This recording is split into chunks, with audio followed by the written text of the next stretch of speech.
ನಿನ್ನೆ ತಡರಾತ್ರಿ ಕದ್ರಿ ಉದ್ಯಾನದ ಬಳಿ ಅಗ್ನಿ ಆಕಸ್ಮಿಕ ನಡೆದಿದ್ದು ಮೇಯರ್ ಮನೋಜ್ ಕುಮಾರ್ ಅವರ ಸಕಾಲಿಕ ಕ್ರಮದಿಂದ ಬೆಂಕಿ ಹತೋಟಿಗೆ ಬಂದಿದೆ.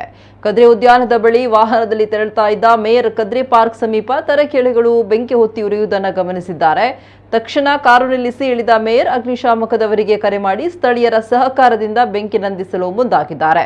ಬಳಿಕ ಬಂದ ಅಗ್ನಿಶಾಮಕ ದಳದ ಸಿಬ್ಬಂದಿ ನೀರು ಹಾಯಿಸಿ ಬೆಂಕಿಯನ್ನು ಹತೋಟಿಗೆ ತಂದಿದ್ದಾರೆ.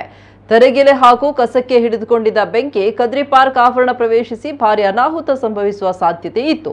ಆದರೆ ಮೇಯರ್ ಅವರ ಸಮಯ ಪ್ರಜ್ಞೆಯಿಂದ ಈ ಅನಾಹುತ ತಪ್ಪಿದಂತಾಗಿದ್ದು ಸ್ಥಳೀಯರು ಮೇಯರ್ ಅವರ ಕಾರ್ಯಕ್ಕೆ ಮೆಚ್ಚುಗೆ ವ್ಯಕ್ತಪಡಿಸಿದ್ದಾರೆ.